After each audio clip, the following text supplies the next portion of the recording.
Welcome to the Gleeful Meeple, a podcast all about board games where strategy meets laughter and clickety clack goes the upgraded pieces. In this episode, we put on our hiking boots and get destroyed by mosquitoes to talk about our top nature-themed games. Got it. We fill our pots in this week's game of the show, Quacks of Quedlinburg. And you, the Gleeples, get to take a break as the hosts get put in the hot seat with this week's game challenge. Have you found the perfect recipe yet? No? Well, keep throwing stuff in the pot and see what happens. I mean, what could go wrong? Hey, fellow quack doctors. I'm going to be honest, I thought this game was about ducks. So, hi, James. It's Emily. Did you seriously? I did. Oh my gosh. Genuinely. I was listening to the How to Play video, and I was like, there's not a single duck in this game. No ducks. So I feel like I am the true quack. That's amazing. Hey, everybody. I'm JK. Hey, it's Dwayne. And this is James. And did you know that BGG also describes us as charlatans? On the Quacks description. Okay. We are. Sure. Yep. Yeah. It works. Yeah. When I first played the game, I was like, I get it. For a hot second, I wasn't sure if you were referring to the game or they've actually targeted our podcast and called us charlatans. We got called out. I have a riddle for you Oh, guys. God, I wish for that. I wish we could get that kind of notoriety. No kidding. Your riddle, should you choose to accept it, Okay. which you don't have a choice, so you're accepting it. The pressure is on, but watch what you lay. Your teammates can only obey what you say. Like moments in a movie, it comes down to this. Choose poorly and you're sure to miss. Choose wisely, and that's just step one. 65 more to go. Are you still having fun? I think I got it. I think I got it. A cut above the rest. Yep. The color here matters. Get it wrong and your whole world shatters. Oh, no. Now, before anybody says anything, it sounds like two people might have it. No, the shattering Dwayne lost thing. it. Yeah, I'm not so sure. What do you think, I JK? still feel good on my guess. Emily, do you think you know what it is? I have no clue. Would going through it again help? I don't know. Because I think you've played this. I'll listen again just to confirm. And I wouldn't get too hung up on the shattering thing. Okay. It was hard to find I'm a thinking rhyming about word. pressure. I'm thinking about team. Oh. You got it? I know this. All right. Should we all say what we think it is at the same Yeah. time? Sure. 3, 2, 1. Bomb Busters. busters. Oh, damn it. That's it. Definitely bomb no, busters. it is Bomb busters. Yeah. Yeah, now I get it. Way to go, guys. Yeah, I tested that on somebody else, and it took a while for them to figure it out. Okay. And Was it Emily's- Lampley? No. It was the 65 got me because I know there's like 60 missions, 66. 66, Yeah. yeah. I knew that would give it away. I was like, I'm going to save this one at least to the third. The color third here round. matters. Don't But cut the yeah. red wire.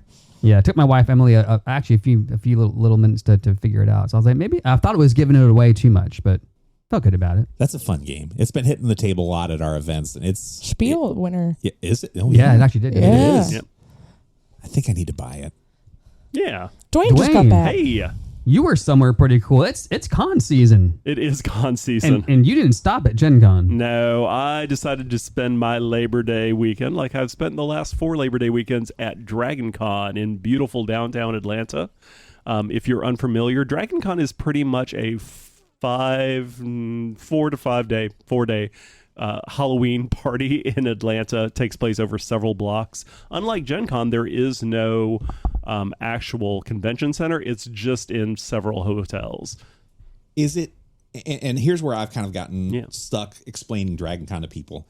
It's not a gaming convention. It's not a comic convention. It's not an anime convention. It's just like a pop culture gathering. It is a fandom convention. Okay. So it is completely run by fans. There's not really any industry presence per se. What is neat for people who might enjoy our podcast is there is an entire building dedicated to gaming. There's board games, role-playing games happening all weekend that you can sign up for. There's actually a couple that I spend some time with there almost every Dragon Con that They called their company Rose Tattoo. Their last name is Tattoo, Tatu, and they just run games. You sign up for games all weekend, and they play fairly interesting stuff. I spent my Thursday playing Elder Sign with them. They ran Wormspan this time, Terraforming Mars, and that's how they spend their con. They go and set up games for people to play and teach them how to play.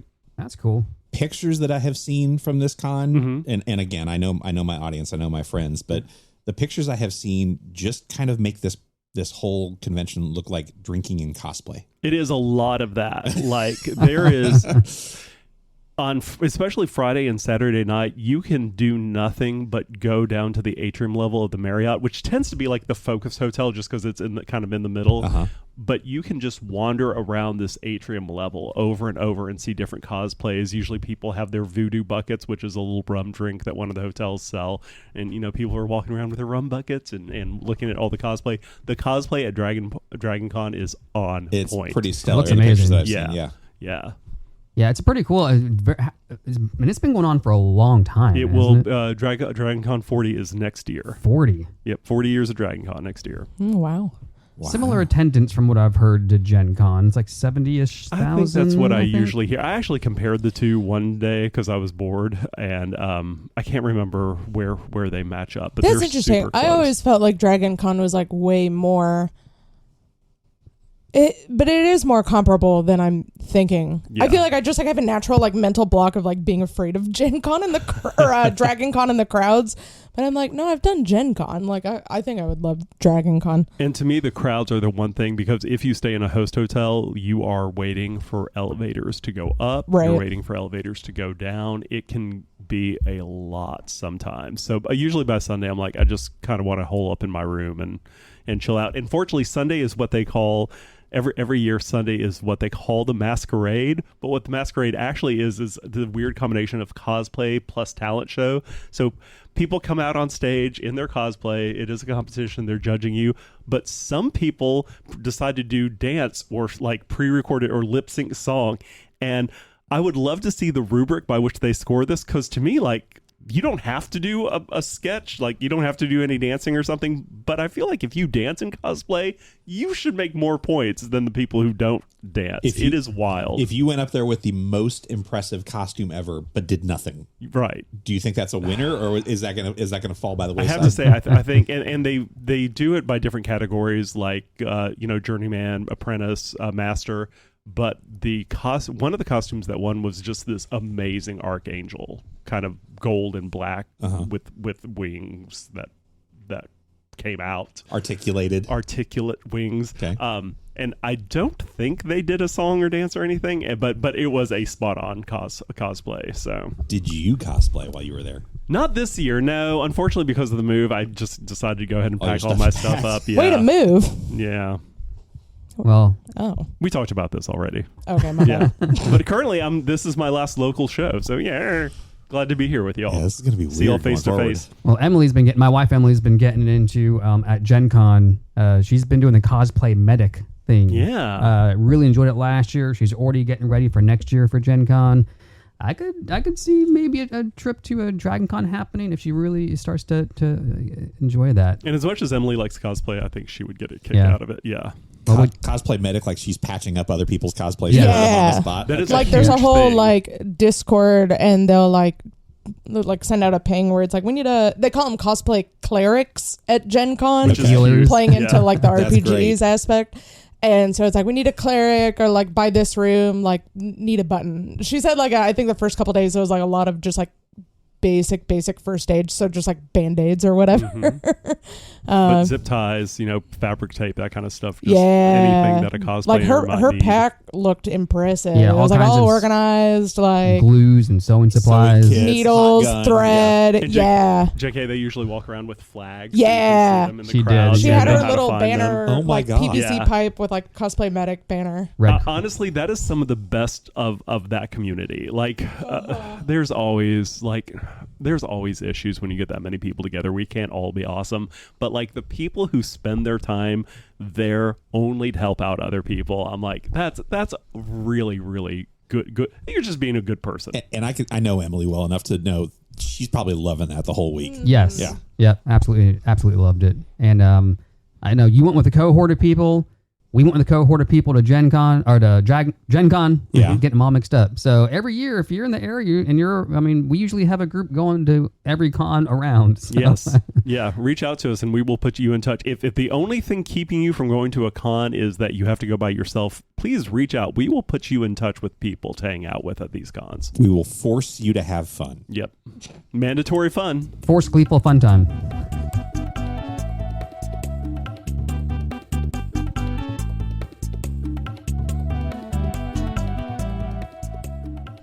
All right, so who here likes going outside and I do. smelling the fresh air? And It is on a list of things that I do. I don't spend a lot of time outside. Go on. My pasty complexion probably reveals that, but I do like a good nature game. Yeah. I still think of the day we were at a beer fest, an outdoor beer fest, and I was like, JK, do you want some sunscreen? Yeah. So, we had gone the whole morning at a flea market at Game Point. Oh, yeah. And So there was already a lot of so outdoor we were time. probably, Dwayne, you and I were probably already outside for like 4 hours. That at was that the point. most sun I had all year up to that point. We met for lunch with Emily before we were going on to Beer Fest. And the first thing Emily says to me when she walks in the door goes, "Do you want some sunscreen?" And at that point, I knew, I was like, oh, here's a problem. Because how much sunscreen had I put on that far in the day? None. Absolutely zero. Yeah. So it was. Your head was a little pink. Yeah. I got nervous for you. Yeah. I don't do well in the sun. But I like the outdoors. I knew someone who I used to know someone who is allergic to grass. Oh, that's a bummer. So I was as a kid. yeah. Yeah. That's a huge bummer. Well, usually around this time of the year, and I mean, spring, summer, and even going into fall, my fingernails are usually covered in dirt. You can probably find some dirt under my fingernails, and I've been out in the garden a lot lately. Got some popcorn. Kinda getting some pop. Yeah, you saw that. Yeah, I grew popping corn for the first time this That's year. fun. Oh. Which is there's different types of corn. They don't all just eat them off the cob. Some are bred specifically for popping corn. Okay. So I did that for the first time this year. I ended up with a lot of popcorn. Do you have to dry it? Yes. Okay. Yeah. You actually leave it on the plant to dry out on the plant. Okay. And then when it's almost nearly fully dry, you pull it off and then hang it, dehusk it and then hang it for a little while, then let it dry out. Yeah. Then harvest it. You've done hot peppers of different varieties over the years too. Oh yes, I do all the super hots, Ugh. like Reapers and Scorpion peppers, and yeah, it's a blast. I'll leave that for you and Dwayne. But I've been out there a lot recently. Now's the time when the heat of the southern summer just destroys the garden. So lots of stuff is dead. Been pulling it all out, and it just had my mind on. So it's time to harvest? Nature game. Well, I've been harvesting. Yes. Oh, yeah. I get it. It is time to harvest. Maybe that's a subtle hint. Emily. Had nature on my mind, and so we're going to talk about our top nature themed games today. Ooh, okay. I've got a list. I'm ready to go. Yeah, that's this might be a theme that doesn't cross everyone's mind, but I feel like James and I really love the nature themed games. Well, and I think in board gamedom right now, it is. They're having a moment for sure. It's a trend. It's hard to avoid them. Yeah. Right? There's so many nature, and we'll talk a little bit about that. Would you say there's a cornucopia of nature games? Amazing. Nice, Dwayne. Would you say it because we need it for the soundbite? Say it one more time. Yeah, it's almost hard to avoid them. It's kind of it's a trend, but it's now kind of become its own theme. So I thought we'd talk about our top nature games. Let's do maybe 3 apiece. Let's go around the table. Oh my goodness! Dwayne's like, I should have prepared. Yeah. Well, should we start with you then, Dwayne? Because before your list gets eroded. Well, yeah, sure. Oh, this is going to be so much fun. Yeah, I'm going to go ahead and throw out the game that you all exposed me to recently, which is Harmonies. Harmonies was a lot more delightful than I was thinking that it would be, and now it has found its way into my collection, and it's one of my wife's favorite games. We've played quite a bit of it. I did not even put that one on my list. I wasn't even thinking about that. that That was one. the good. first thing I thought of when I heard what we were doing today. Okay.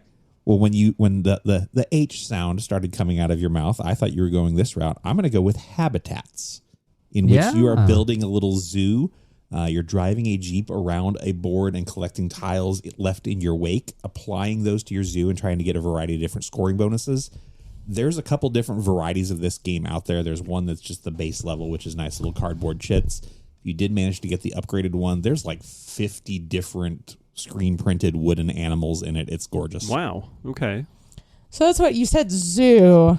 And now I'm curious. Step off what I'm doing next. Go on. You're not going to say Arc Nova.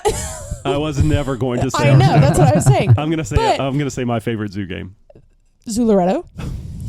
Boo. It wasn't even on my list because I don't. Would you quit taking the rest of our list and just give us yours? I don't know. Maybe I'm being very specific when I think of nature, but it's like I don't know if I would put like Arc Nova or Zooler, because it's like I think about it as animals, but animals are part of nature. I know. I know. And contained by man, which is what we need from nature. Nature's just trying to kill us all every second. Every second we are in a struggle against nature. They're just trying to reclaim what's already theirs. We took it from them, Dwayne. That's true. I feel like I know what your pick and your pick are going to be. Because that's what so I think I'm being overly specific in a very subsection of nature. So I'm going to allow your animals because... Oh, thank you for allowing it. Yeah. Yes. Well, here's the thing. Here's the thing I like about both of those picks is that they mechanically in the games, they also play towards the nature themes. Sure. So like Harmonies, when you have the animal cards, but you're trying nice. to build the habitat. Yeah, but you're building of the the animal habitats. All the card. different tokens represent streams or mountains and buildings. Yes, yeah, buildings. That one always threw me That's off a weird in the game, one. but fine. But they do mechanically work that way. You're building the trees taller, right? The taller the stack is, the taller the tree is. So I think it still comes into the nature piece because of how that works. And then habitats, if I remember, I've only played it once, but if I remember correctly, how the animals score or what the rules aren't they also somewhat thematic to the type of animal that they are? Yeah, you're building big nature preserves for them to live in. So you want specific habitats. Like if you have an animal that does well in the savanna, you want to have different savanna tiles out there. You can also put in watchtowers, which kind of like oversees the animals. So it's not enclosures quite so much like Arc Nova. You're building vast areas that are populated by the animals. So it's probably a little closer to nature than Arc Nova. Yeah. So my diatribe excluded. And talk about mechanics lending itself to the theme. I'm going to go with Forest Shuffle, where you're building out your forest and it's like set collection. It's the cards synergize with each other in your forest to get the most amount of points. And it's very like calm kind of game, but I've enjoyed it. I think you're messing with me because that's not where I thought you were going to go. I'll wait. I've still not played that, but I know it's really well regarded. I've not played it either. Yeah. I think there's an expansion that just came out or is coming out. Dartmouth? Muth? More. Right? What is Muth a word? No. Darth Muth. That sounds like a Star Wars. Yes. Yeah, Darth Muth. It's the moops. Oh no. I'm getting the college mixed up with not a real word mixed up with the actual name of the expansion.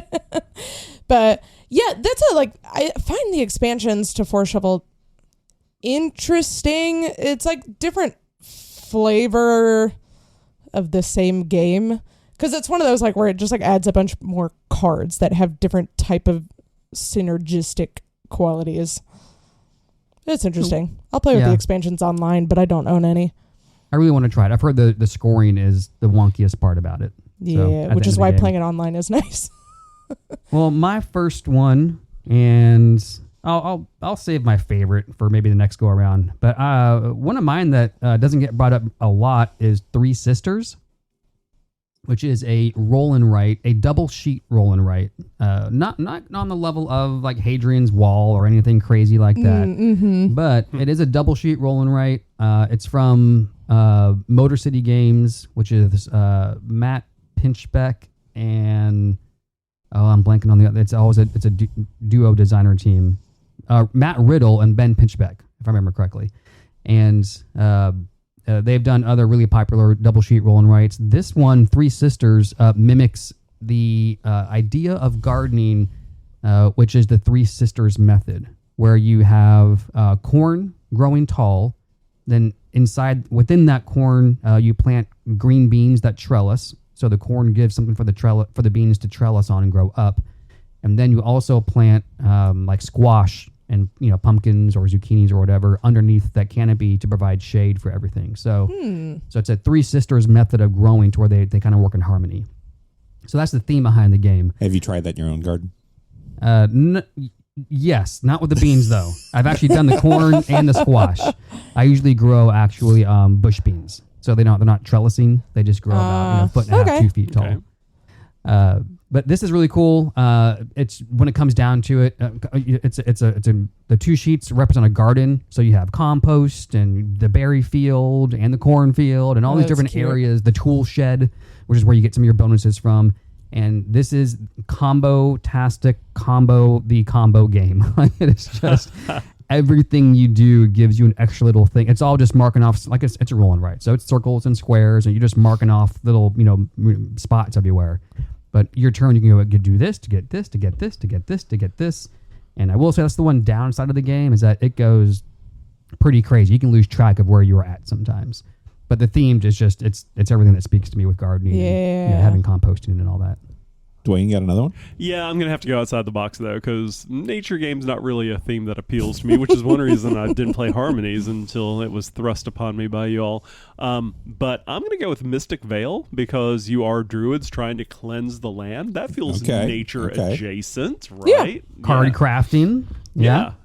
But it's part of AEG's card crafting system. So you have base cards and sleeves that you're putting windows on top of. Yeah, I watched some of y'all play that for the first time a couple weeks ago, and that card crafting looked very interesting. Yeah, it is a great system. Is that John Declare? It is. Well, I do declare. Yeah, that's something that, he started that, the designer, and not a lot of other people utilize that in their designs still yet. And it just must be a challenging thing to manufacture around and implement. I feel like it would have to, or even design-wise. Yeah. I wonder, does he do ruins as well? Is that his? Yes. So, yeah. Originally custom heroes. Yeah. But yeah, that was his as well. Yeah. So he's cornered the market on the translucent card. Yeah. Yeah. Now, my favorite game that uses that system is Dead Reckoning, the pirate game. Yeah. Oh, that's amazing. But it's also, Mystic Vale is like a 30, 45-minute game, whereas Dead Reckoning is I got that for Steel at McKay's. And I haven't gotten to play it yet, but I knew it was a great deal, so I just grabbed it. Dead Reckoning? Yeah. Or the McKay's Mystic Vale? No, I was thinking it was Dead Reckoning, but no, it's a different game I'm thinking of. Never mind. Just kidding. That's a big game. Yes. Yeah. Now, there is one other card crafting game that what's the painting one? Canvas, yeah. That's not a John Declare game, but they utilize that to a great effect. Yeah. Huh. My next nature game, I think, is one that has flown under the radar, and I don't know that all of you have played it with me, but I'm going to go with Animal Kingdoms, which is a nice little card game, beautiful artwork, in which you are playing. It's a card game, and there's, I think, 8 different sets of animals in this, and they're all numbered from 1 to 10, something along those lines. When you're playing it, laid out on the board, there's going to be different rules. Like it might say for pile A, they must be played in sequence from 1 through 10. And pile B might be whatever is played here has to be one higher than one of the adjacent piles to it. So you're trying to manipulate the cards in your hand so that you have a play each turn to go somewhere on the board. And when you make a successful play, there's actually an area control element to it. So you're trying to actually work your way through the board to cover enough ground to be able to take over the animal kingdoms for your tribe. It's a quirky game. It's kind of weird. The artwork on it is gorgeous. This is one that I saw at Origins when we went a couple years back, and literally walked up to the booth. And that game. I walked up to the booth and went, "Oh wow, this is pretty. I have to have that."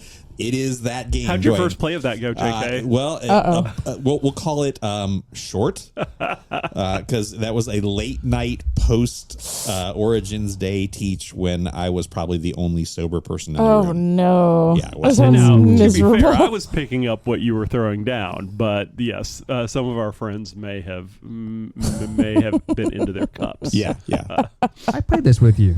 I think you have. Yeah. Yes, I enjoyed it. I remember liking this game. It's quirky. It's fun. It is quirky how it works. Yep. Miss Emily. So my next one I'm going to bring up is a former game of the show, Meadow. Oh yeah. Stole it from James. Yeah. Well, I felt like I was playing a game on this one. I was like, if I don't say it the first round, I know Emily's going to say it. I'll go ahead and leave it. We can both talk about it. Go ahead, Emily. Oh my gosh! I gosh. know what you can take for your second guess. That'll. Work. It's like I'm not gonna beat a dead horse because we have a whole other episode about it. But it is that unique mechanic of like those little action select, like chevron picks, whatever, to just plan out like, okay, well, I'm gonna grab like the third card in or the second card in, and like trying to draft cards before someone else can, or like trying to do that math of like the player interaction is fascinating to me.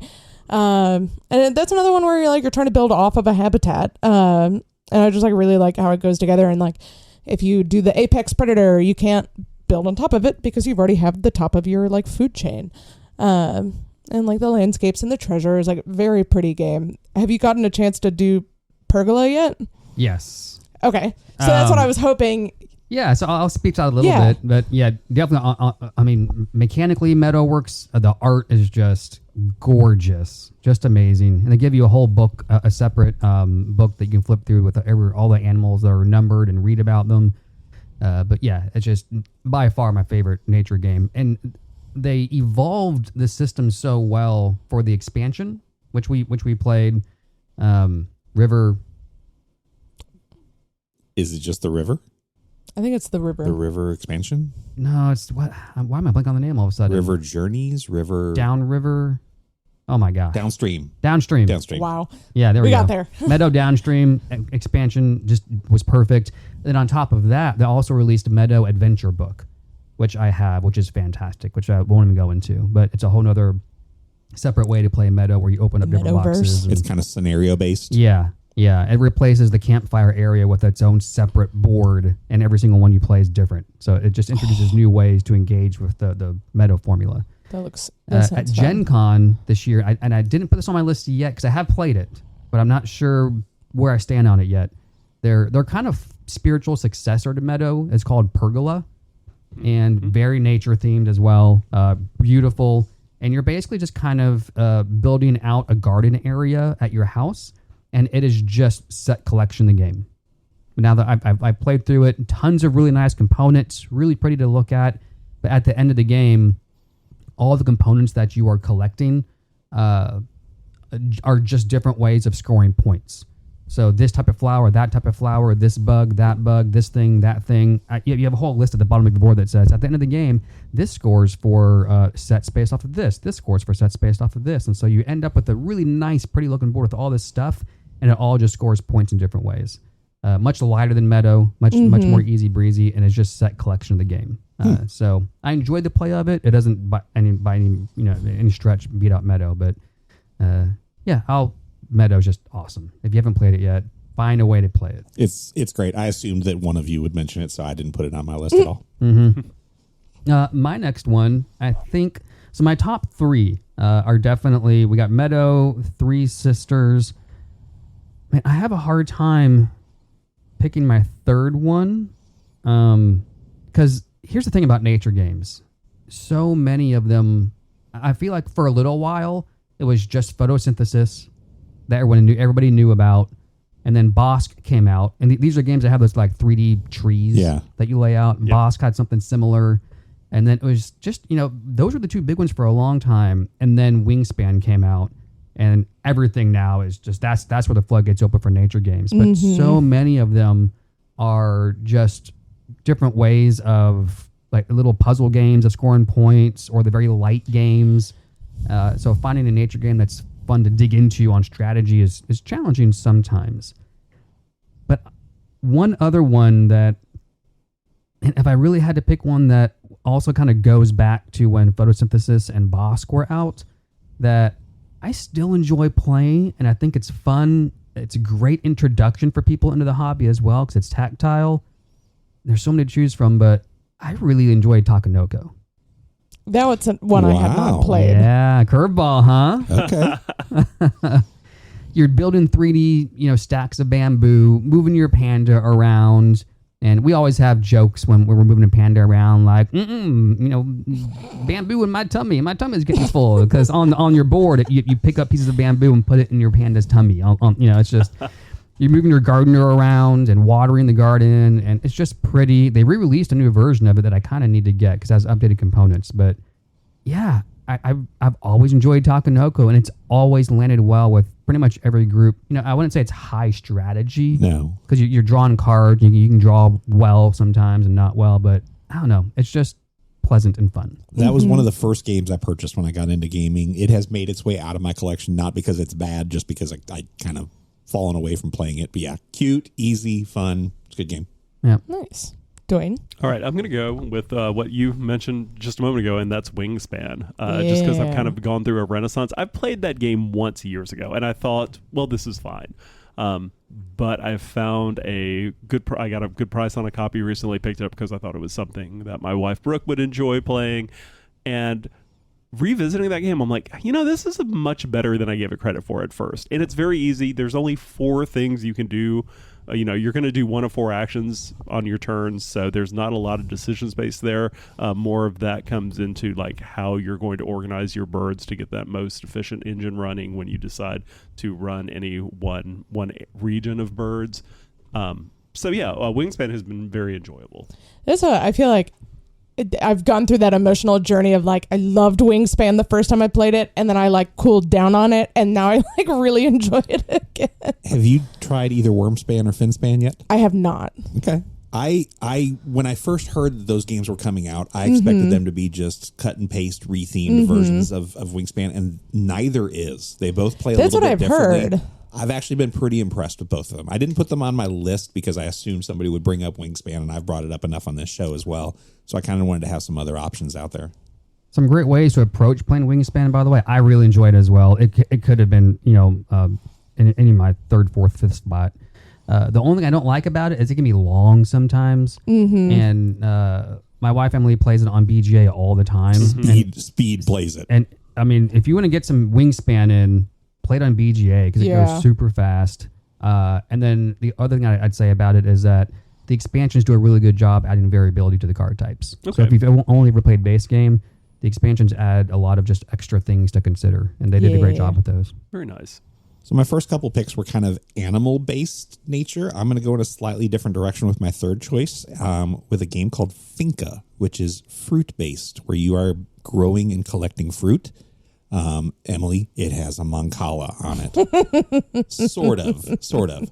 There is a wheel on Finca where you are determining how many different types of fruit you can get based on where your gardeners are.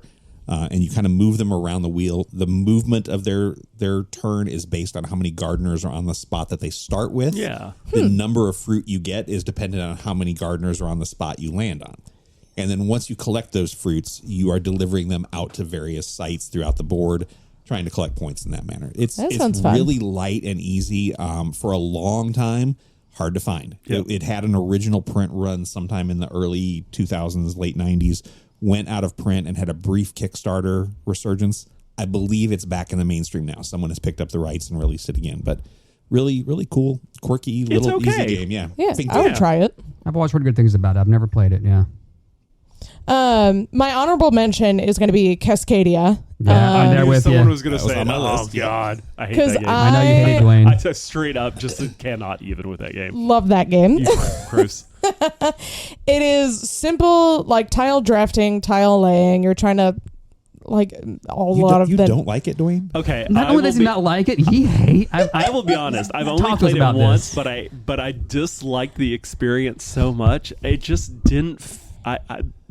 My brain was just shut off during that game completely. I like Cascadia because it's like it's that like one action type of game, and it's like the decision space is like building out your habitat. And so it's one of those where it's like I feel comfortable bringing it to my family because I try to go more simple on that side. But it has some depth of like trying to like where's the best placement? Like, do I want to try to mix and match and like spend this to do that and whatever? But it does always run longer than I think it's going to. Always. That's my only problem with it. So that's why I put it at my honorable mention. Because it's you would think it would be just like, oh, it's just so simple. You're just drafting tiles until like these stacks run out 30 minutes, and it's like 2 hours later or something. Like just because people can get caught up in their turn, like analysis paralysis and stuff like that. And it's the same designer as Calico, right? I don't know. I think I don't know about that. I'm not sure. Where I ran into trouble with it, and I'm curious whether you did, Dwayne, as well, which might have influenced your play. I feel like early game, you're drafting, you're building, you're doing great. Late game, it becomes a lot more challenging because you can find yourself completely blocked out of stuff. Yeah. Is that maybe part honestly, of why I you can't remember. Like It's been several then it's years like- since I played it, so I would have to go back Yeah. and think about why. Because then I have it's to like play it you're again to waiting for a realize what I did. salmon like 5 turns in a row and you never get the chance for a salmon. So right. then you've completely like ruined your chances of Right. like a high scoring.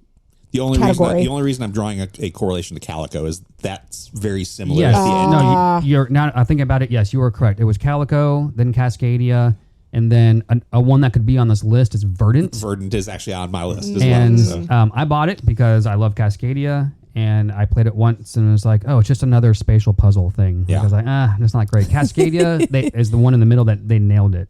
I'd love for you to play this again, Dwayne, sometime, and give it another shot. I would definitely give it a try.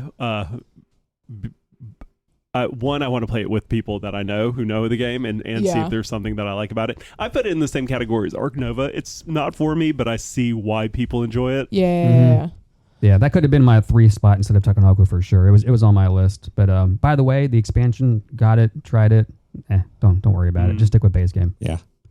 I know I haven't tried the expansion yet, but I do own the expansion. That was your alternate choice. So that was my honorable mention. My like all-time favorite, Parks. Of course. Yep. Of course, just came out with the second edition, and it's one of those like the first and second edition just feel like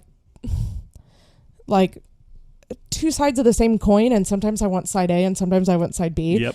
I know what you mean. Because second edition is a more streamlined version. I think it's way more accessible to like your average gamer or like newbie gamer. Whereas like first edition with expansions can like kind of get complicated like really quickly. They're both beautiful editions. I still own both editions. I haven't sold off my first one.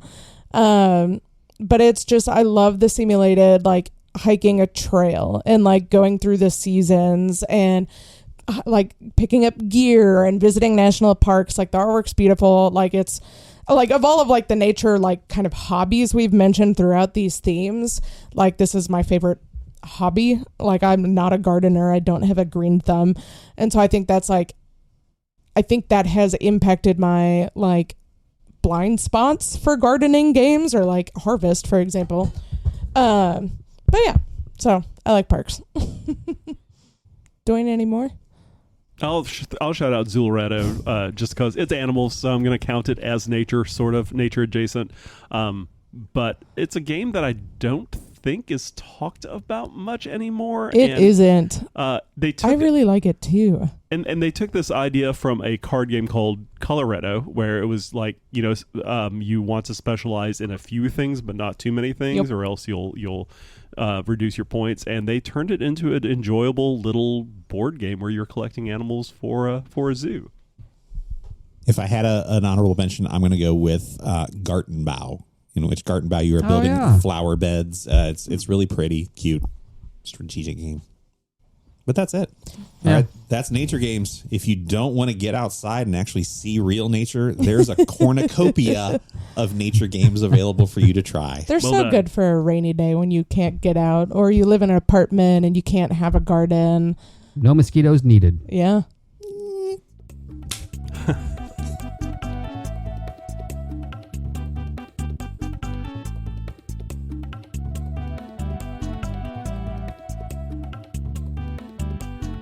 All right, Gleeples, this episode's game of the show is Quacks of Quedlinburg. Quacks of Quedlinburg was released in 2018. The designer is Wolfgang Warsch. The artists are Dennis Lohausen and Ryogo Toyota. I feel like those are going to be the different iterations of the game now. Oh, yeah, possibly. It's gone through. There's a few things. They've done a design overhaul, but then they also did like a kids version, Quacks and Company, Quacks and Co., if you will. Quacks of Quedlinburg plays 2 to 4 players, but it's at its most gleeful at 4 players. JK, walk us through Quacks of Quedlinburg. Quacks of Quedlinburg is a push your luck bag building game in which you are competing potion makers from the town of Quedlinburg. Head to your local Quickie Mart to purchase quality ingredients. Then quickly include those ingredients in your bag. Question your strategy as you quake with anticipation, Oh my God. wondering whether the next Well draw done. will benefit your portion or cause it to explode. Will your potion be something that the locals will quaff, Yep. or will you find that your decisions have left you in a quagmire? Quench your thirst with this quirky game, Quacks of Quedlinburg. Well done, Well JK. done, JK. Amazing. I love that. That was incredible. Did you write that one down? While we were sitting here, Nice. Well, that was really well done. So here's the thing. I really do like push your luck games, and I think, and I like bag builders, and Quacks is what I like about this style of push your luck game is you are making your own luck to some degree. Yes. Yeah. Like Yeah. Your own stats. you're either choosing your path to fortune or ruin. Yeah. What that description, that Q laden description didn't tell you is that you start your bag with a base level of potion ingredients, mostly consisting of various values of white mushroom. White mushroom is the base ingredient in all of the potions. The good news is it has to be in every potion. The bad news is too much of it causes your potion to explode. It's problematic. Yeah. So you have a variety of chips in your bag to start with. If at any point you play more than 7 value of mushroom chips combined, your potion will explode.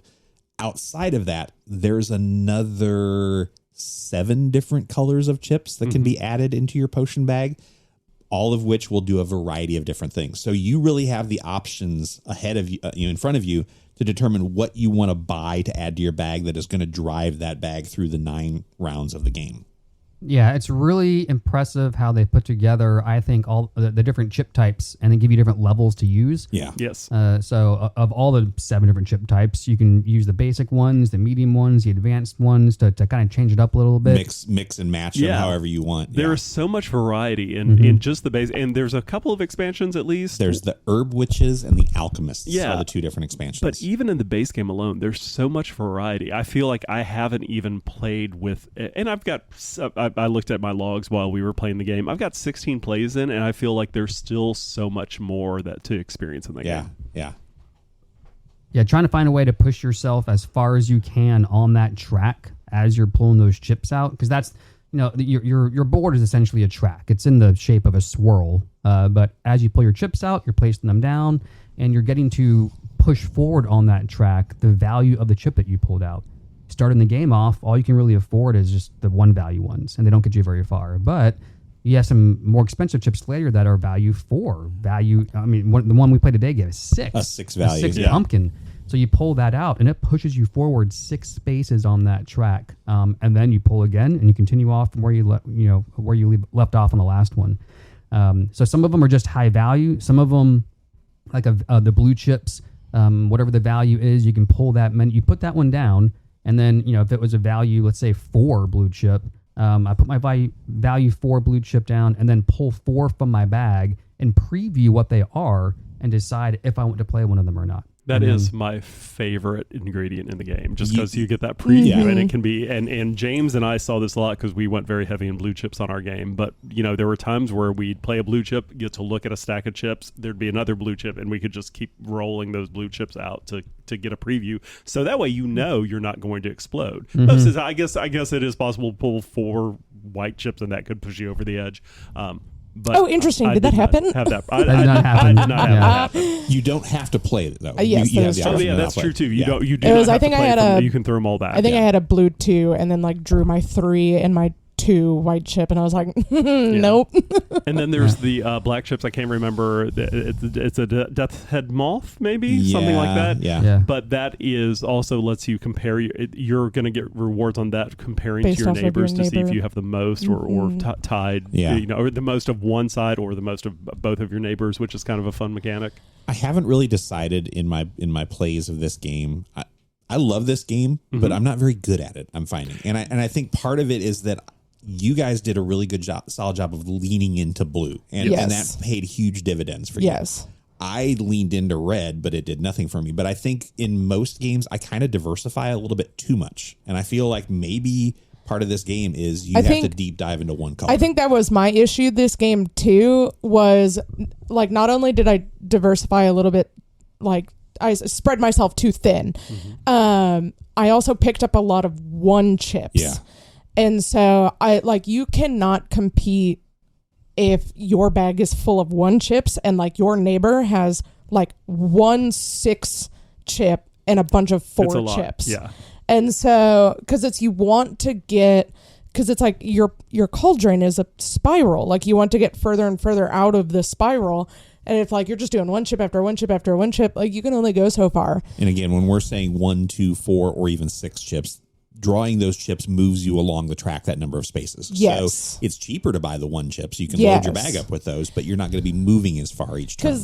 Because that's where I was banking on, like, okay, statistics can be on my side if I just load my bag up and I have more chips than chips that are going to explode my cauldron. Right. But I like still ran into issues where it's like I drew the white chip that exploded my cauldron, or like just could not get far enough for it to be like worth stopping before I like had to stop before busting or whatever. And at the end of every round, you're going to evaluate where you are on the spiral track in your potion cup, and that's going to determine how many points you get for that round, as well as how much money you have to spend on new ingredients. As long as you don't blow up. If you didn't blow up your potion, if you did blow up your potion, you get to choose one of those options. You can either take the points or you can take the money to buy. Which I think a solid strategy at the very beginning of the game, because your victory point value goes up the farther along the spiral track that you get. If you're at the risk of busting at the very first turn or two, but busting would get you more buying power, you're only missing out on 1 or 2 victory points. I always feel like it's a good strategy to go ahead and just bust for that extra buying power, so you can get those dollars. Especially those first few rounds. And one feature we didn't mention about the game is the catch-up mechanic, which in this game, on the score path, on the scoreboard, there are rat tails every few. I don't know if they're systematically laid out, but in between every few points on the board, there's rat tails. So at the beginning of each round, you're going to calculate how many rat tails are between you and the leader personally, and you're going to get to advance on the board that many spaces before you even pull your first ingredient. So missing out on points the first round, you're not going to miss out on that many points, and you're going to have that catch-up mechanic on top of it. So I usually do go for broke on the first rounds, unless I'm in the lead and I get the bonus die, which only the person furthest on the board without exploding will get at the beginning of each scoring phase. And you do know Ray Parker Jr., famous game strategist, does say, busting makes you feel good. I mean, it only works the first couple of rounds, because once you start getting up into 3, 4, 5, 6, 7, and so on point values, you don't want to miss out on those victory points. No. Now, to your point, JK, about you feel like you kind of always spread yourself too thin, I do feel like there's a strategy to, yes, focusing on certain ones, but then also not going too heavy on the circumstantial ingredients. So there are some powers that you get that you are guaranteed to happen every single time, which is why I love the blue ones. Yes. And I tend to always, when I play this game, I kind of always go heavy on blue, because every time you pull a blue one, you are guaranteed to get the benefit of that particular ingredient. I think the 4 blue is so powerful. 4 blue is so powerful. At least for the version of blue that we played this turn. That's I don't know what all the different varieties of blue do. I can't remember. I think they all deal with, maybe not. Yeah, maybe some of them don't deal with previewing, but it's at least guaranteed to trigger, at least this one. Right, the yellow ingredient only triggers if you play a white token right before it. The green token only triggers at the end of the round if it is the last or second to last token. So those two are super circumstantial. They do at least still, there's a value on them, so they move you around the board, but they don't always, the power of what isn't guaranteed to trigger. And even the black one is somewhat circumstantial, but very powerful. The black one's a lot of fun because it deals with it adds a lot of player interaction to the game. The black one's a neat one because if at the end of the round, if you have more black tokens than your neighbors, if you have one more black token than your neighbor, then you get to move your permanent starting point up around your board 1 space. Wait, the version we played, it was based on, do you have more than one neighbor, or do you have more than 2 neighbors? That's correct. Yes. Yeah, you're right. And if you have more than 2 neighbors, you get to move your starting spot up and get a gem, a ruby. Moving that starting spot up is valuable very valuable. And the moment people start buying blacks, it's like, oh, here's the race. We all got to get blacks now. Otherwise, so-and-so's going to run away with it. So but there's always going to, to, the black chips are always going to be a level 1. So once again, it's like, are you loading your bag with chips that are only going to increment you by 1? And they're expensive for a 1 chip. Yes. Yeah. Whereas most 1 chips, 5, a lot of the starting 1 chips are 5, 6, somewhere in that neighborhood. So I think it is an expensive 1 chip. Some things to like look out for when you play this game is because of like the simultaneous play of the game. Mm-hmm. If it's a bunch of people's like first time playing, look out for each other. Because I feel like there's several like instances of games where it's like if everyone is doing actions at the same time, there's just the chance that someone's going to do something wrong. Oh, sure. And then like no one's watching. Yeah. So be aware of that. Oh, so JK just pulled out some of the other blue versions, and they are not guarantees. I mean, they're pretty cool, pretty powerful, but it's they turn them into some more circumstantial. If this, then you get this. If this situation is the current situation or board state, then you get this. So, I tend to try to at least lean a little bit more heavily on the guaranteed things and not so heavily like I didn't get any yellows. Kind of like the minimize your push your luck. Yeah. The reds, you, Emily, you and JK both went heavy on red. And even that's a little circumstantial because they have to come out in the right order for them to work, which did not happen for JK. Yeah. See, I think there is a way to make like a blue the setup that we were playing. I think there's a way to make a blue-red strategy work again. But that's what I was trying to do. It's always in a game that's luck based. It's always going to be. Unfortunately, you do have to pull. If you pulling the red chips before you pull the blue chips, that strategy is out the window anyway. Yeah, and I get to speak to that. You know, a little bit of luck. That is one thing that yes, there's some ways to approach this to try and have a strategy. The blue-red strategy, the go heavy on the blue strategy, and red if it works out for you. You can try that, but you do have to be okay with just this is luck. I mean, you're drawing from a bag. There's ways to mitigate it. You have a potion you can flip sometimes if need be to put your last drawn token back in the bag.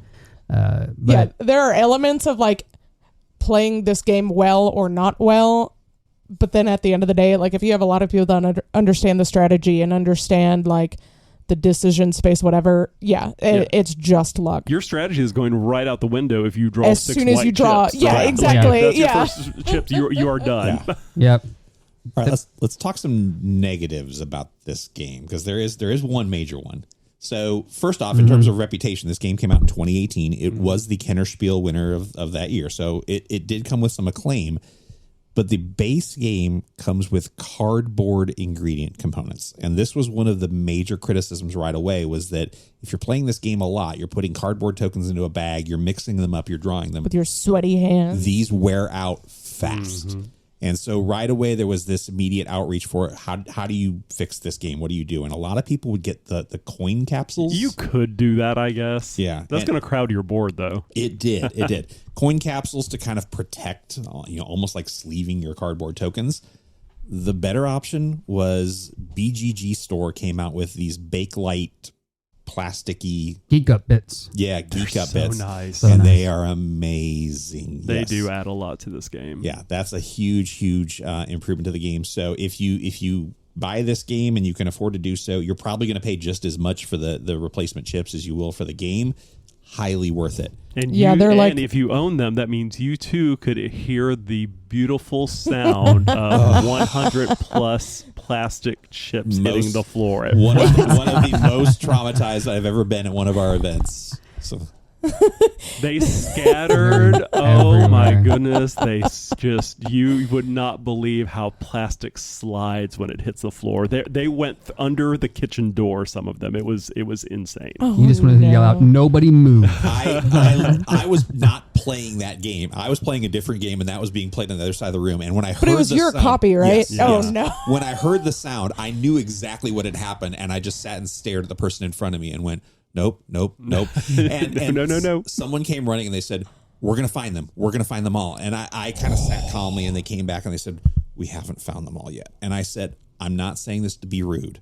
I literally just purchased those. This was like the week that I got them. They're not cheap. So it's not like a $10 purchase. You're bringing it out. That's what the Geek Up bits alone are listed right now for $30. Yeah. I said, if you don't find every single one, you will be buying me a new set. And they said, okay, we're on it. And they went back out and started searching, and they got within one. There was one that was missing. And I was like, well, I got to have the complete set. So I was kind of like sitting at my table fuming. And then someone came back like 10 minutes later and said, we found it. It had hit the floor and had bounced up onto a shelf somewhere. Yes. Oh my And they gosh. managed to get it off. And I was like, okay, y'all are good. And so I was annoyed but forgiven. That was the last time. The wonderful gesture was that at the end of the night when I went to go cash out my bar tab, the bartender said, oh, no. So-and-so covered your tab for you. And it was the person that dropped everything in the first place. So I was like, all is that's forgiven. so We're good. sweet. That's nice. Yeah. Yeah. I'd say the only game that comes close to that kind of heartbreaking moment when I've heard it before is Sagrada dropping on the floor. Oh, all those dice. That's another one. Yeah. Dice scattering. Ooh. Oh, yeah. The other hot controversial take on this game is we played Quacks of Quedlinburg, which came out in 2018. Now, recently, this game has been rethemed as Quacks. It's just Quacks, and it's kind of taken on a cartoony, almost AI. People CG compared it to art. like CGI Shaun the Sheep-esque animation. I have not seen it live. I don't know how I don't think it plays any different. I think they've just rethemed it to make it more palatable to an audience that can't say Quedlinburg. I don't know what the reasoning was. It does come with plastic pieces now. Does it now? It does. Okay, well that's a huge upgrade. Yes. To me, if they play the same, it's your aesthetic value. Definitely, if this one is coming with plastic pieces, that's a huge boom. And we're looking at it. It looks like it retails for $40, which feels like a deal with the plastic pieces. Honestly, Yeah, for This sure. is also on boardtopia.com. The reason they're trying to make it more palatable, the art. That's for what I was thinking. non-gamers. Yeah, because it's like you look at Quacks of Quedlinburg.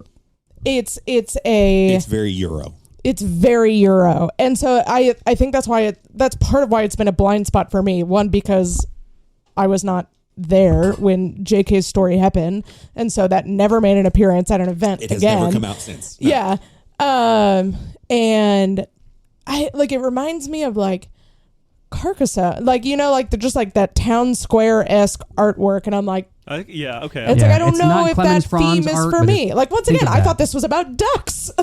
Like, I would have never have guessed it was about potions had I looked at the old artwork. Do people still use the term quack for doctors? I mean, on occasion, Sometimes. you'll hear it. Yeah. Okay. I think the publisher sees the potential for this game to have mass market appeal. 100%. Being It's sold in so Target and all that. It's easy. so good. Easy, fun, Yeah. family, push your luck. Can you count to 6? Then you can play this game. Yeah. It's just the art doesn't scream family game Yes. as it used to be. Now, But the Emily, new artwork I can see your does. screen from where I'm at, and I'm seeing different colored versions. Some of them are like the deluxe edition, the all-in edition. Some of them are expansions. I'm not. If you look at the art, I'm not a big fan of the new art direction. I will say I think the artist, I think he's a Japanese artist, is really known for that style of CG art in animated form. Okay. So he does advertisements and marketing pieces and things like that, where it's animated and it has a bit more going for it. They've made it a 2D version. As a still frame, it just looks kind of like 3D graphics from the early 2000s. Yeah. So, It's like when I first saw the stills from Thor, and I was like, oh no, this looks really horrible. But once it's in motion, it looks fine.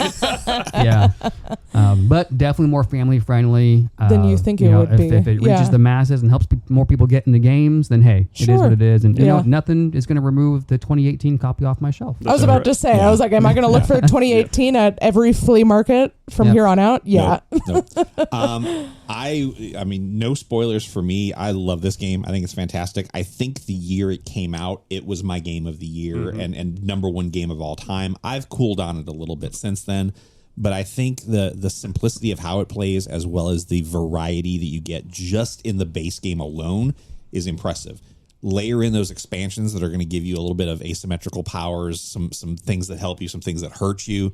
It shakes up the game even more. It's a lot more fun. It's a keeper for me. I'm going to keep it to play. Yeah, I want this game. I want the resin pieces. They're so pretty. I thoroughly enjoyed this. I felt like I was in kind of like a board game slump recently where I was just like, I don't know, like nothing excites me, but whatever. This brought me back. I am Love it. back That's in. exciting. Yeah, I do really, really enjoy this. I own it. I still need to buy the Geek Up bits. I wanted to add one more point to it, maybe the negatives. And you mentioned this while we were playing, Dwayne, but they balance it well, so I think it's okay. But there is a rich get richer scenario sometimes. If you're winning every round, you get to keep rolling a die and get more bonuses if you did the best. But the tails catch-up mechanism, I think, helps with that a little bit. Maybe not. That is one of my balance, favorite catch-up mechanisms that I've seen in a game. But other than that, yeah, it's a keeper. I mean, the bag building, push your luck. No other game has come close to kind of, just putting that fun and whimsy and to experience that you get while playing this. Yes. So yeah, I'm not going to get rid of it. Keep it to play for sure. Yeah. Yeah, first it is a keep it to play for me. It is in my collection. I love introducing this game to people. It is light fare. Is it a gateway game? Maybe. Yeah. I could see people coming in like I've never played anything before, and I might introduce this to them just because it is an easy teach. I mean, you could have never played a push your luck game before, and you understand what the principle is behind that. So yeah, this one is delightful and a favorite of mine. Who won? Not me. No. I went with the strategy of buying so the red chips in this version of the game, the version we played. When you buy the red chip, they are value 1, 2, and 4.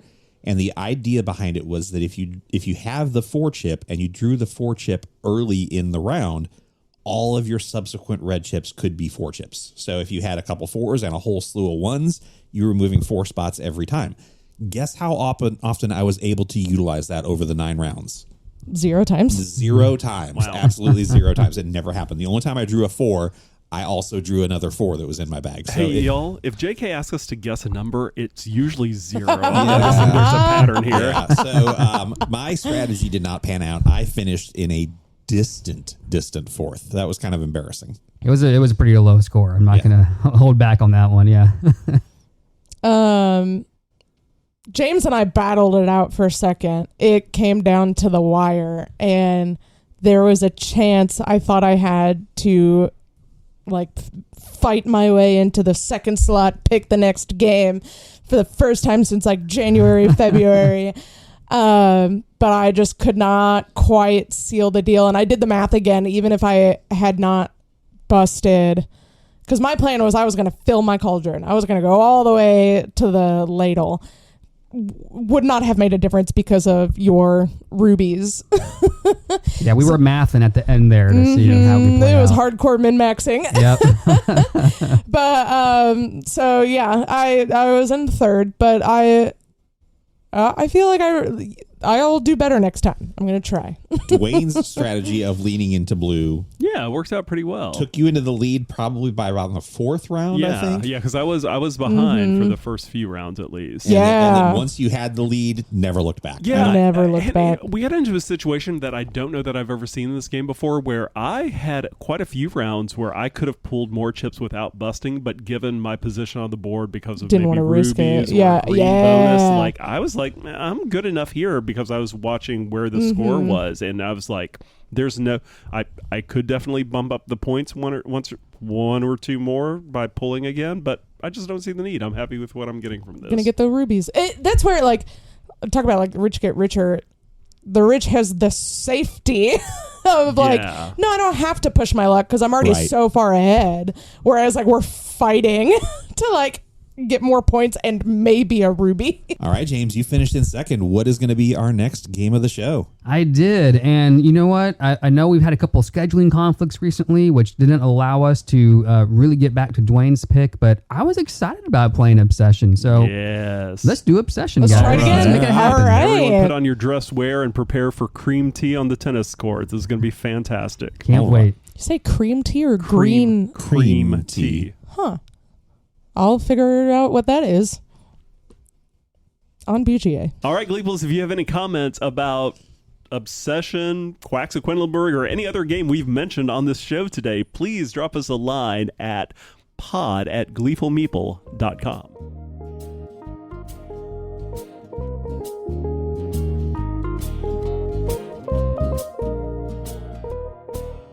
Well, I think we have talked about nature games and Potion Explosion. Quacks of Quedlinburg enough that it's time to play a game on air. No, not a board game, a game about board games.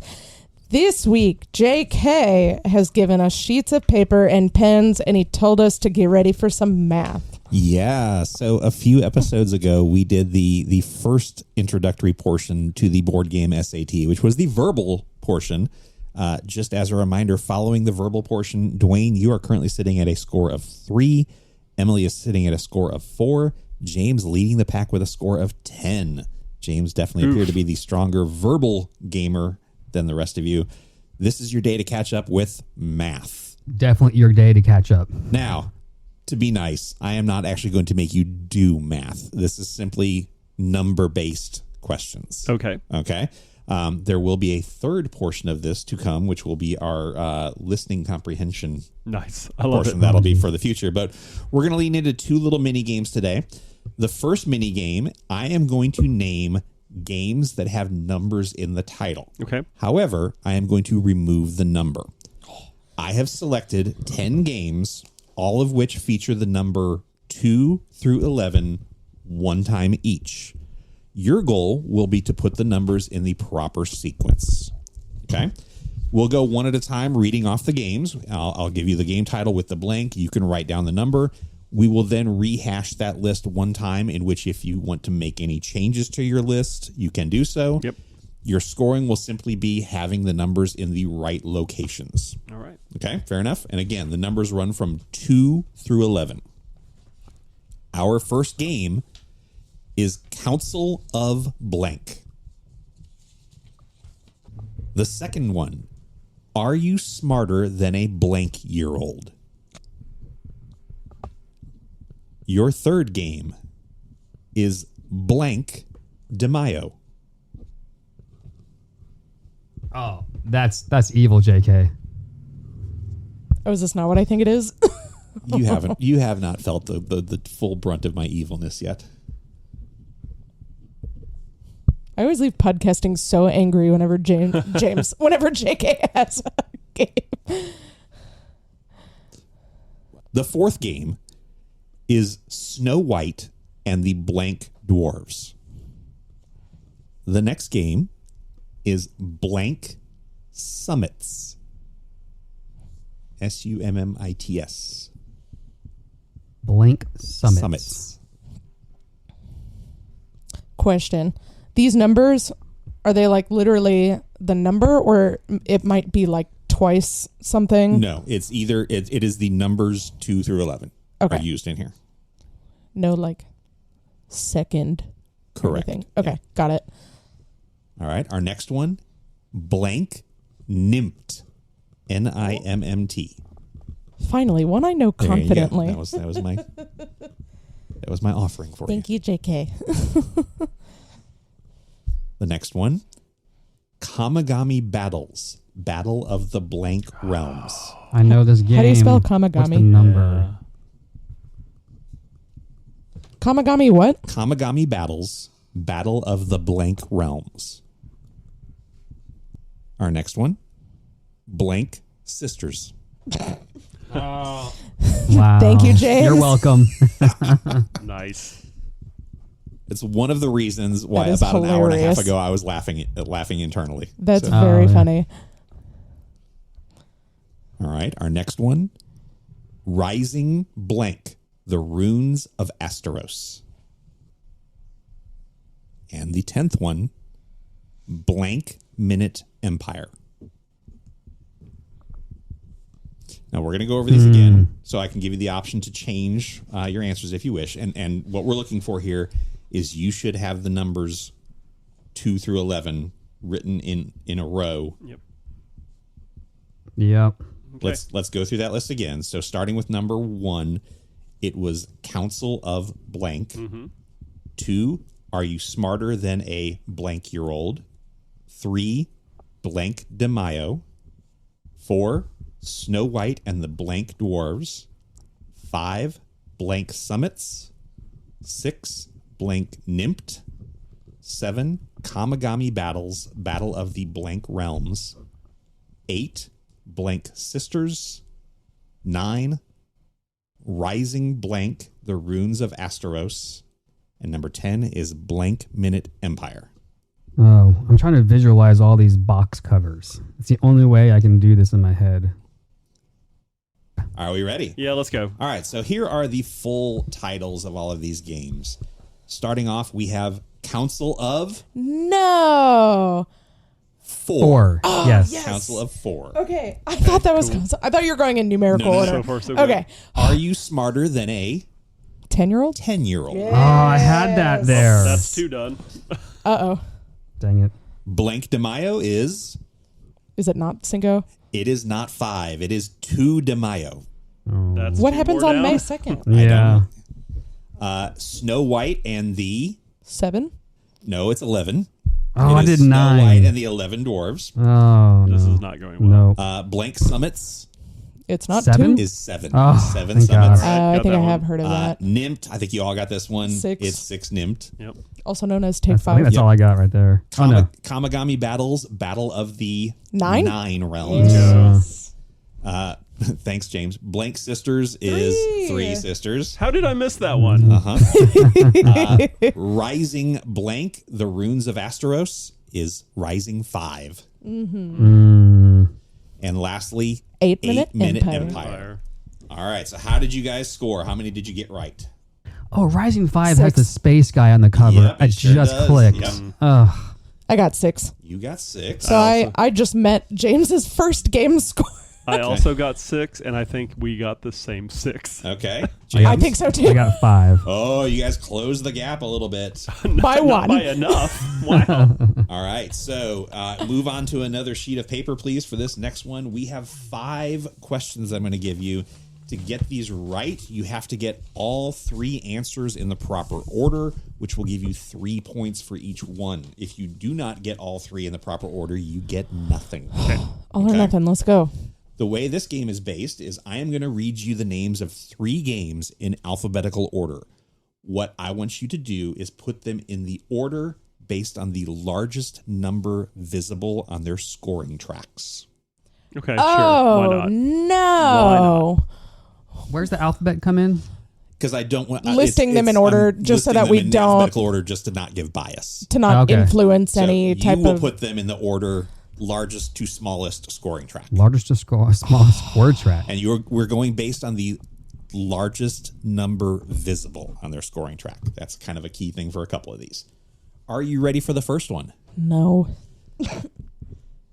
Our first set of 3: Alhambra, Praga Caput Regni, and Terraforming Mars.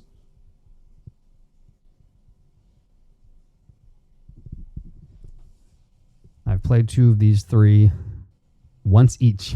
No, maybe twice on.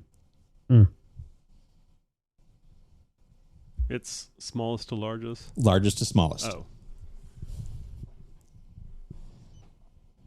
Man, some of these I play online too much. Alhambra, Praga Caput Regni, and Terraforming Mars. Everybody good? Yeah. Ready for the next round? All right. 3 games, alphabetical order. Castles of Burgundy, El Grande, and I'm specifying here this is the original version of El Grande, not the most recent reprint, and Lacrimosa. Same condition, score track still? Yep. Castles of Burgundy, the original print of El Grande, and Lacrimosa.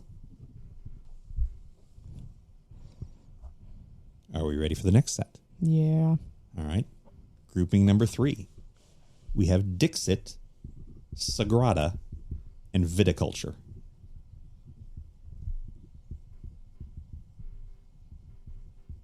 Are we ready for the next set? Yeah. The other reason why I giggled about an hour and a half ago. Grand Austria Hotel, Quacks of Quedlinburg, and the White Castle. The final one is Merchant's Cove, Ticket to Ride, Wonderland's War. Oh, wow. I have played all 3 of those games, and I can't even start. Let's see. Wonderland's War. Give me the other ones again. Ticket to Ride in Merchant's Cove. Ticket to Ride, Wonderland's War.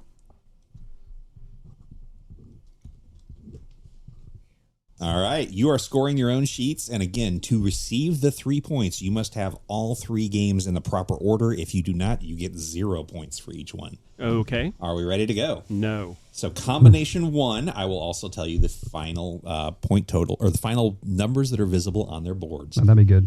We have at 120 Alhambra. Dang it. Wow. At 100 Terraforming Mars. And at 80 Praga Caput Regni.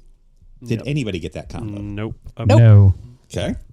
Second combo. At 100 Castles of Burgundy. Oh, man. At 98 El Grande, the original edition. And at 50 Lacrimosa. Yeah, I was almost sure Lacrimosa was 50. Nobody on that one? Nope. The third combo. At 50, it's Sagrada. 30 for Dixit, 25 for Viticulture. Oh, wow. Viticulture was way lower than I thought. Huh? Viticulture was way lower than I thought. I haven't played that game. Anybody get that one right? Nope. Oh, my goodness. This is rough. This is the one I think I've got a fighting The chance fourth on. combo. At 75. So far, so good. It's Grand Austria Hotel. Yes. Emily, what do I complain about all the time? No, I know that. It was White Castle that I didn't know where it let's see how was. this turns out. Your angst over Grand Austria Hotel is the whole reason I created this game. That's what I'm saying. I was like, yeah, we just played Quacks. I know that track. I know Grand Austria Hotel. I went against my intuition on this next. It is Grand Austria Hotel at 75. Okay. Quacks of Quedlinburg, obviously at 50 because we just played it. Yeah. White Castle is 40. Okay. I was going to do White Castle last because the board's so small. That's I was like, exactly certainly. what Yeah, I did. had was no like, idea. Yeah. And I didn't. I didn't do that, which is terrible. All right. And the final one, Merchant's Cove is at 100. Oh. Ticket to Ride is 80. And Wonderland's War is 50. I swapped 2 of them. Okay. All I got a right. point For off as of that long one. of a game as Wonderland's War is, I thought it would have a higher Yep. score track. How did we score on that one? How many? 0. Big fat goose egg. Hold on, 0. 1 point. And Dwayne got 1 right, which is worth 3 points. So Hey. Emily and James are at 0. So after 2 rounds of the board game SAT, we have Dwayne sitting at 12 points. We have Emily sitting at 10 points. We have James at 15. It's All become right. a lot closer game. Oh, Thanks, guys. amazing. That was fun, JK. Thank That you. was good. I'm upset.